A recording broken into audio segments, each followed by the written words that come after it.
Welcome back. The Orioles making big changes in the way they're scouting and what they're doing with Mike Elias being hired this week. There's plenty of that stuff up in the buyatoyota.com audio vault, as well as some aftermath of the Terps' near win over Ohio State. We got basketball action next week. Wednesday night we'll be at the Buffalo Wild Wings in Bel Air, drinking beer, eating wings, and watching the Terps take on the University of Virginia. It'll be like old times with the ACC. This week, it'll be like old times as Baltimore and Oakland get together for maybe the last time in the Raiders world as they're moving to Las Vegas. I remember my Ghost to the Post experience back in '77. This guy was around then and now, has written a book on Al Davis. He has been a contributor to our program in the past. We get together with the Raiders every once in a while. Only 33 years with the Raiders organization as a college scout and now author and doing a little local thing when the journalism side. We welcome Jon Kingdon back onto the program. You can find his book out on the internet anywhere books are sold. Al Davis, Behind the Raiders Shield, some untold stories. Jon, welcome in, man. It's certainly not the great tale of where the Raiders are right now, trying to make this exit to Vegas and where Jon Gruden is. And I guess every time Khalil Mack makes a tackle, everybody who's a Raiders fan says, "Oh boy, what's going on there, huh?" Well, every time the Bears and the Cowboys win a game, the number one picks that they've traded to the Raiders drop down a little bit lower too. So, in fact, the Raiders dropped down a little bit lower in the draft as well by winning yesterday. So. So you got that perspective as well. Well, big picture, look, you've been a part of the organization. You've been outside the organization.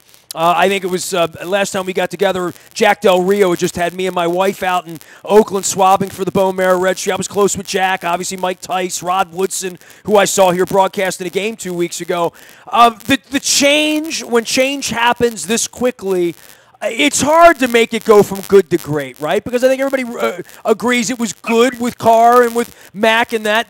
This maneuvering and where it is right now, it's become sort of fodder, and Gruden's a bit of a joke, but he's got a long time and a lot of money and a franchise switch to turn this around. It doesn't have to happen quickly, but I think the fall of all of it has happened so precipitously that I stand shocked that this thing has gotten this bad this quickly. People have said, gee, why isn't Jon as good as he was when he was with the Raiders initially? And, I looked at it. His last year with the Raiders was 2001. And if you look at that roster in 2001 and you compare it to the roster of this year's team, the only position that's probably a little better on this year's team than in 2001 is the tight end. The Raiders back then had a better quarterback, better running backs, better receivers. I mean, Jerry Rice, Tim Brown, Jerry Porter. The O-line, I guess they're somewhat similar, although the tackles on that team with Lincoln Kennedy and Barry Sims is so much better than these tackles. With Charles Woodson and Eric Allen, Torrey James at corner, and even going to special teams, Jamarcus, Sebastian Janikowski, and Shane Leckler, so the team just isn't very good, and Jon hasn't held back about it. He's really thrown Reggie under the bus, pointed out, the 3 prior years in the draft, the team has nothing here. And I think the other thing that really is standing out, at least with the public, and I think with the players as well, is, they're not tanking, but I think they're really pointing to get this team ready for Las Vegas by building up draft picks. And by not putting up money now and building up and giving yourself a lot of space with the salary cap. I know it's been a little while since we chatted, and it's been a little while since the franchise move was announced, maybe about a year and a half. I think the last time I had you on might have been 2 years ago, or maybe it was a year and a half ago because your book came out right around then. A year ago, yeah. Yeah, your book had come out. The whole notion of this move and the sort of the inevitable part of it. I mean, I don't know that the A's are ever really going to get a stadium there, and I love going out and watching baseball or football or whatever. They can play anything they want in that dump in Oakland. I like it. It reminds me of Memorial Stadium when I was a kid, so I have an affinity for it, but it certainly is not a permanent solution for anything, and now that the community has lost the Raiders and where it is, quite frankly, I'm an old school Baltimore guy, Jon. I mean, I talk Ghost to the Post. I was out there with my dad on Christmas Eve in '77, and I was out, I was here when we lost the team and didn't have a team and all that. Oakland's never getting a team back, right? I mean, the only team that would have come back would have been this team 25 years ago when they came back, and they've had 25 years since Mount Davis to kind of do it or get it right in some way. I've always felt like it's an inevitable thing. I didn't feel that way about St. Louis, and certainly San Diego. I sort of felt like it was inevitable, being that it's 20 years as well. But this is a sloppy thing, right? I mean, for the fans there, for the people that have supported the franchise, that it now looks like it's not going to get better, and they're not going to win a championship, and they're not going to have a parade in the East Bay. All of those thoughts that you had 9 months ago when you brought Gruden in, that's kind of all gone now for Oakland at least, right? Well, I think Jon was a great distraction for the idea that this is a lame duck team. I mean, that's your husband announces that he's going to leave you, but you know what? I want you to keep cooking my meals. I want you to keep making the bed, and I want you to pay the bills as well. And that was and it was exciting with Jon. I was very excited to have Jon come back. I was a great fan, and then when they start off so badly and the personnel limitations pop up. And then, you start dropping Khalil Mack and Amari Cooper and, going with these one-year veteran contracts. It's pretty much a slap in the face here. It's not a healthy, happy situation. You did scouting for a long time. You worked for Al. You've written books. You now opine about all of this stuff. We're going through a rebuild here in Baltimore. I mean, we had a press conference on Monday where, 115 losses in baseball, and you're going to build it all back up and burn it down and bring the Astros geniuses in with all the analytics. From the modern-day football side of this, and you said you were excited about Gruden, and I know all the legends came back and all the money he's got. He does have a different kind of latitude there with his contract and with the circumstance and the situation that if by the time they get to Vegas, they can be sort of kind of what the Rams have become, which is the only way the Rams are going to be successful there, right? Which was to win and be exciting and all of that, that if Gruden can put it out onto that sort of a timeline and then deliver on it, that's probably where Mark wants it. Not good for the Oakland people, not good for the here and now, but the fact that it feels way more like a rebuild and like a legitimate, let's gut this thing from the ground up. But is Gruden the right guy? That would be the question for this, right? Well, I think he's the right guy as the coach. I don't think he's the right guy to be running the personnel department. Coaches are hired to coach. They're not hired to evaluate players and put it together. And I really think it's important that he gets someone in there to replace Reggie that Jon's going to respect and Jon's going to listen to. It's obvious from what he said publicly that Reggie is not somebody that he's very optimistic that can put this together. So whoever it is, but I think Jon has to have someone that is going to tell him what he needs to hear, not what he wants to hear. And if Jon's kind of going off on a tangent, personnel-wise, that they need to pull him back. And like I said, when Jon was here with us, it was actually a really good triumvirate with Al and Jon and the scouting department. And we all kind of put it together, and Jon had his input. But, that wasn't his strength. And, here's a story that I remember when I was talking with Jon, and Bobby Ross was the head coach of the Chargers, and he became not only the head coach but also the general manager. And I never forgot, Jon said to me, boy, I love Bobby Ross. I study his film. Boy, he's one of the best coaches out there. Why would he want to be running the personnel department? That's too much work. I'd never want to do it. Well, he did it in Tampa and didn't do it well. And, we'll see how it goes, if he stays in control of that area.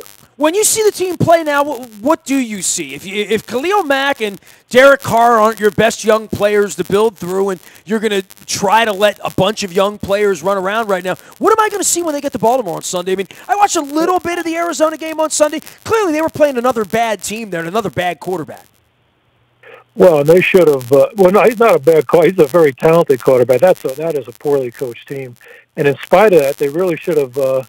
Arizona really should have won the game. If you look at the very end, guy dropped an interception right in his hands, and they butchered the hell out of the clock at the end, whereas the Raiders, should have had the ball with less than a minute to go inside their 20. Instead, they got the ball with 2 minutes to go on their 20.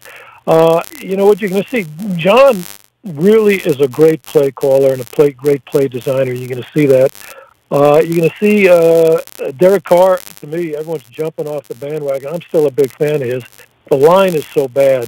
Colton Miller at left tackle, I think, has potential, but he's been playing hurt, and they're giving up a ton of sacks, and they're throwing a bunch of short passes. But if they can give him time, he's someone to watch out for. And the running game yesterday was very good. It was a running game by committee. And they gained 150 yards. But it's not a real attacking offense that's going to really go down the field a lot. There's a lot of dump-offs and such. The real problem for this team is the defense. It might be the worst tackling team in the league. And, saw the way, Baltimore ran the ball awfully well yesterday. I think that's going to be a real strength for Baltimore in this game. And they'll just grind it out against these guys. Jon Kingdon can be followed out on Twitter at Jon Kingdon. That's JonKingdon. His book on Al Davis can be found anywhere books are sold. Google it on up and find Al Davis Behind the Raiders Shield and the untold stories there. For us and where we are as a franchise, seeing Lamar Jackson, I mean, you scouted for 3 decades. He brings a unique set of challenges for a defensive coordinator, and this whole coyness of whether he was going to play or RG3 or Flacco, and whether Flacco is going to come back in next week after next. I'm pretty sure it's going to be Lamar Jackson this week. One of the issues with him is you can scout him up, but then you got to go catch him. Physically, you have to literally pin him down and catch him and tackle him or get him out of bounds because he's going to extend plays, and he may throw the ball to you or he may throw the ball to us, but he's going to extend plays and keep plays alive. That's going to be the gift here. And it really looks weird, John. It looks like watching Navy. It looks like watching a high school game with all these RPOs. You run the ball 50 times and you throw it 19 times. And Harbaugh admitted that that's out of whack. But clearly a new thing is happening here.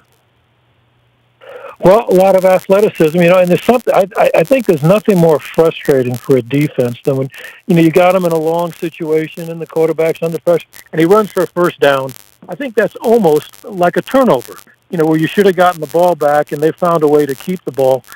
I think what's going to help the Raiders is now they've got some film, actual game film to watch this guy, and it'll be interesting to see how well they prepare for it, whether they're going to, put rushes on him or, maybe drop 3, but rush 3, but, have spies on them, I think might be, not that I'm the coordinator, but I think that's something you really got to contain these guys and, keep them in the pocket, I think would be the way to go and force him to beat you throwing the ball.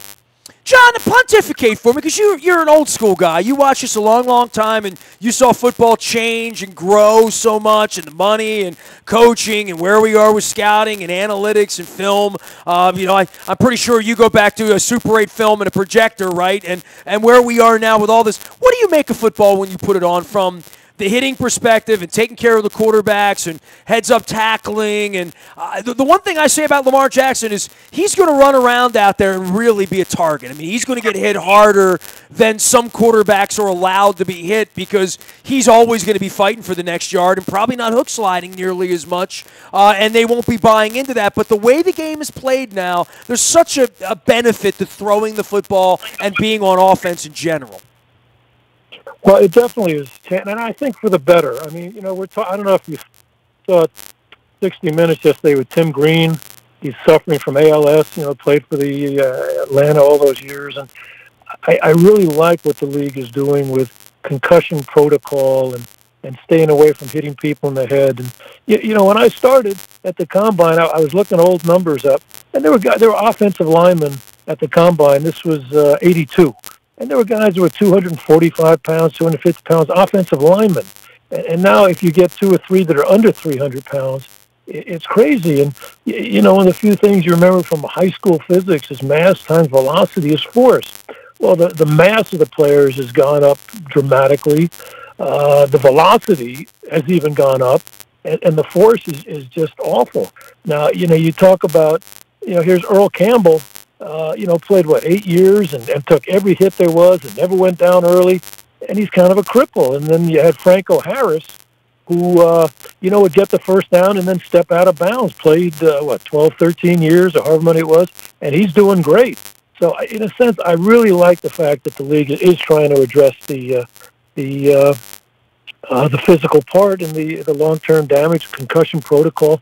And I think he's got to learn, when you're going to take that hit. And, there's nothing wrong with, taking the slide or going out of bounds, take the long-term perspective, I think is crucial. Well, and guys that you loved and drafted and scouted, you've seen them suffer, period. I mean, I have too. I've been at this 25 years here. I'm seeing the first generation of Ravens players from the late 90s, some guys having some physical ailments, if they haven't left us already, Well, I got 3 guys that I knew from the Raiders with ALS, 2 have passed away. Steve Smith, just a wonderful guy. He was a fullback out of Penn State, and really was a fine player. And he's been suffering ALS 15, 16 years.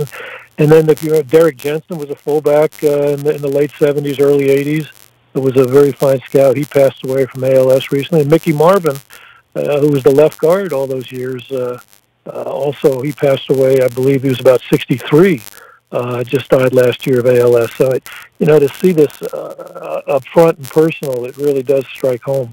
Jon Kingdon writes books and spent a life in football as a longtime scout with the Oakland Raiders. Great of him to come on this week on the eve of Raiders and Ravens and the back end of everyone's favorite eating holiday on Thanksgiving. Jon, I appreciate it, man. Tell everybody about your book a little bit and your relationship with Al, and sell the book a little bit, because I know we have a lot of football fans out there, especially on the internet. You did a deep dive on a guy that I came in contact with a few times during my life and had interesting interactions with Al Davis when I was around him at the end of his life. Well, people ask why we write the book, and it was a terribly unique organization. And when you're scouting on the road, and you're usually with a few scouts, and there's a break, and you start talking to each other, see what's going on, and what happened in your draft when you took this guy or that guy, and blah blah blah. Well, usually at the end, people would look at me and say, "No, you guys got to write a book," which Bruce Kebrick and I did. We always had the same reaction, so we got into it. And, I got very close with Al. We had a lot in common, even though we're about 25 years difference in age, because we were both from New York. I was actually born in Brooklyn and grew up on Long Island, and he was born in Massachusetts but grew up in Brooklyn. And even, as a connect, we were both Jewish, and I think he appreciated that, and I got to be very close with him. And we had a great relationship, and he would open up with me about a lot of things.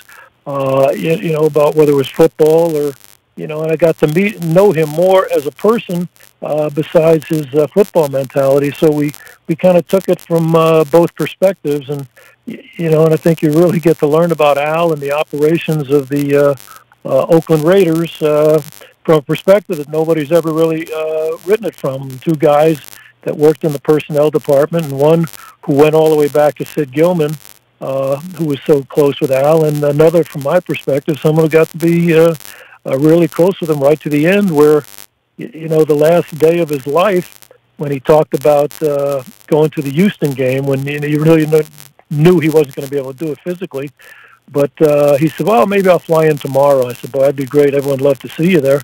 And his last words to me were, thank you, which I kind of take a lot of pride in. That's awesome. Jon Kingdon joining us here. I'll give you my Al story. I was at the owners' meetings in Dana Point. I guess it was about a decade ago, right? And Sure. I was flying out of John Wayne Airport, and with my wife, we were actually flying up to Oakland because we have a friend that we were going to San Francisco for something. I think we were going to go drink some tequila and have some fun and enjoy some time, and maybe even see some baseball up there, as I remembered. And I flew up, and he was on my plane. And him and a whole bunch of Raiders people, maybe 10 different young people, scout people, a woman was with him, some friends were with him. He was getting to be an older man at the time and was cared for to some degree. But he literally sat 4 feet away from me for whatever that 55-minute flight is or whatever.